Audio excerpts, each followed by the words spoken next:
So today we're going to do a project. We have 5 of ourselves, 5 of us, and 1 photograph. There's quite a few ways to do this. There's all the options that we've used so far with things like the combining animals project and things like that. But I just want to show you that there's a really easy way to do this project. Again, the requirement is 5 of yourself in it. This is the easy way. First thing, get a tripod, set up your shot, get the space ready so there's not a lot of things you can accidentally hit. One important thing as well, and that I've already done, is I've actually put tape at the bottom, up there at the top, and at each side of the frame on the wall, so I know where I am compared to that camera, so I don't have to reshoot anything. If you do have to reshoot, it doesn't really matter all that much, because that's the one huge advantage of digital, is that you can just keep taking shots, and then once you're in Photoshop, you can just pick the ones that work the best together, and you'll be good to go. I've gotten a few other things. I have some props. Well, I'm going to have a scene of myself working on these 3D printers. One thing I would suggest with your props, depending on how far you are away from your camera, how small your people are going to be in your image, oversize your props. Find bigger versions of these tools. If I had a real size wrench, well, that might be too small to really easily see in the video, but with this, it's very, very easy to see. So I have this. I have a book that I'm going to be reading, the instruction guide for that guy. And I have my cell phone, which I will also be using as one of my props. One thing to note about props like cell phones, if the prop makes light, you must consider where that light is going to fall in the image. I've chosen that I'm going to have myself looking at this phone on this side of the image over here. So I'm going to be on the other side of this door, so that light is not going to wash across to the rest of the scene. So I really don't need to worry about where that light's going to fall. If you're doing a much darker scene where any light is going to change it, you must be very considerate that your light sources stay consistent. For example, if I was going to have one of my characters holding a flashlight, I may do something like have that character hold the flashlight like this, pointing down. That way I can tape the flashlight to this door for all the shots that I'm taking. When I don't have myself here, I can just have this light pointed down and taped to the door so it doesn't move. So all the other characters get the correct lighting without me having to do much work. If you're doing this not against a surface like this and you want a light, then what you'll need to do is find something to stand it on or get a friend to stand in a similar position so it'll be easy enough for you to pull that out of the final image. I'll show you my plan with this. Again, I've set up the edges of this. The other thing that I have done is these doors are at their maximum opening. If I needed a door or something that can move like this in a very specific place, I would tape the floor right where that goes, because it'd be very hard to see from the camera, but it's very easy to see from this angle. Or you can mark the floor as well, but you know, tape's easier to get up. Same thing with this door. It's back as far as it can go, and if I needed to, I could just mark the floor right there and I would be good. The other thing to consider is where you're going to have all of your characters. So I'm going to have one character sitting here. I'm going to have 2 characters sitting here and here. So the big thing I need to be careful about there is where they're going to touch. Are they going to touch? Are they going to be against each other? Because that's going to look wrong when you Photoshop it together if they're too close. And that's for 2 reasons. The one nice thing about what I'm shooting here is I have very even light, and I have light coming out this way. So the shadows are going to be reasonably complicated, and it's not going to be immediately obvious to the eye if I get any of the shadows wrong. If I have a strong single light source, the shadows are going to be much more obvious, and it's going to be much more apparent that there's something going on with these 2 characters in the foreground. And then my last 2 characters, I'm going to have one here against the wall, and I'm going to have one leaning over this, like I stated earlier. So that is my plan. The only other accessory that I grabbed was I have a little cheap remote for my camera. Gives me a 2-second timer and then takes the picture.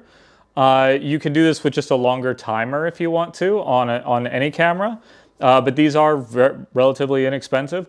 Or what's easier, just get a friend to help you and actually just tap the shutter button for you. So I want you to set up all your shots, you to set up everything, but if you do need somebody else to just poke that shutter button, that's completely fine with me. All right, now we're here in Photoshop, and the first image I have in here is one that is just the background. That way I have that background. If anything is messed up, I have that to push back through. I can get rid of whatever foreground objects have messed up, and I can push it through. If you look right here in the foreground, there is the edge of I think it's a box sitting on a table. This does not matter because this will be the same in every image, so I don't need to worry about this. If you were taking an image, say, in a forest where there's branches hanging down in the foreground, then you might have to worry about it because those objects could move up and down with the wind or side to side with the wind, and it could mess up your image. So be a little cautious about foreground objects that are going to move. If they're not, it's fine. Another thing, I'm shooting this inside. The only natural light I have coming in is from this window here and a window on the wall 90 degrees from this. This is hugely important. I had everything planned out so I could take my first image and my last image about 2 minutes apart from each other, because I had everything planned out and I wasn't doing any costume changes. If you want to do a really complicated story and you want to do costume changes, well, it's going to take a little bit more time and you need to plan for that. The reason you need to plan for that is on an overcast day, the sun can come in and out from behind the clouds and it can change the amount of light coming in through the window. One thing that can also happen is that if you're shooting over a long period of time, say 3 or 4 hours, well, the sun actually shifts position and you're going to get different light in the windows. If you know it's going to take you a long time to shoot, shoot inside with very controlled lighting. If you know you can do it quickly, don't worry about it. You'll be just fine. The only thing to really worry about, even if it's quick, is clouds passing overhead for direct sunlight. But then again, you shouldn't be shooting in direct sunlight anyway because it's ugly. Alright, so all the tools I'm going to use are essentially just a combination of layer masks. I've put this image in as my background. I'll be kind of layering in the additional images on top of this. So I'm going to go silent here and you can just watch, but really none of the tools that I use are going to be any different than things that we had before. The only thing I'm going to have to clone out, it looks like, are the green tape that I used as my edges on the bottom here and on the top up here. It looks like I am going to have to clone those out, but again, that's one of the tools we've used. So alright, I'm going to go quiet and just run through this. If you already know how to use these tools, go ahead.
All right, I want to note what I'm doing here. If you look, there's a green spot in the reflection on the floor.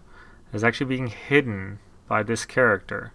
There's a green, I think it's a roll of masking tape in this cabinet that I just covered over. When you have a line of sight to it, you can see this green, right? This character was not blocking that line of sight, so you see this green here. We do not want to see that green. We want to take out that reflection and make sure that it looks correct. But I also need to keep the shadow out of the shoe, so it's, you know, it's kind of a damned if you do, damned if you don't. But I'm also, one nice thing about using something like wood floors is there's enough texture to them that I can run the edges of my patterns right up against the edge of the wood, and I can make it work, right? If I use one piece of wood as a width of my path, then it's easy for your eyes to forgive you for using that, and the wood just blends together and it looks fine. We've got rid of almost all that green. There's a little bit right there, but we're okay with that. We've gotten rid of the majority of it in here. Okay, back to quiet.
Alright guys, so there you have it. It's a very simple one. I didn't really have to do too much editing. I was able to not have to worry about the green tape here. I could go in and take out the little bit there, and the piece here, but I'm not really going to worry about it. That was a very nice, quick recording. We can see how really what matters here is to have the camera not reset anything. You want the camera on completely manual. You want your light to not change at all, right? I didn't have to go in and do any of those shadow changes. I didn't have to recolor anything. It was just literally setting the tripod, taking the pictures, and scrubbing them into one another. Really, this project is much, much more about the creativity and the photography. You can see how simple these masks are. You can see how dead simple these masks are. Really the only thing that kind of trips people up is do make sure you're getting shadows, like the shadow off my shoe down here from this guy standing right here. The shadow on my arm here, that was a noticeable shadow, so I want to bring that in. The shadow on the back of the head, these shadows in here, all of that stuff is things you just need to make sure you're paying attention to. One thing to note is that there is a little bit of a wraparound. Since we do have a light behind these characters, this arm should be very slightly shaded instead of very slightly glowing. I'm not going to worry about this. It looks okay for what I'm doing with this one, but if you really wanted to just bump it up that last notch, that's pretty much the only thing, that's pretty much the thing that I would go in and change, is do a little bit of light occlusion on the left side, viewer left side, of that character sitting, and on the right here I would do a little bit of occlusion here and maybe darken up this side of this head just a little bit, because I think we're getting too much side to side. Also, these characters might be a little bit too close. When I photographed them, I might not have given them enough space just for the head. They would be like almost touching right there, and that would just be an awkward way to sit, which is why it looks so much more awkward than, say, these two positions look like they make sense. These two positions look like they make sense, right? They're involving their own areas without really getting into any other spaces. One thing that you can do with this project that makes it really boring and not interesting is just making sure that all of your characters occupy their own spaces that don't cover each other. You can do that. It's just really not very dynamic and not very interesting. So I hope you thought this was interesting. I hope this helps with this project. So I know that the brief as text for this project is a little bit scary, but hopefully this gives you an idea of how to get a simple version of this project done. You can, of course, take this to the ends of the earth and do really interesting things with it.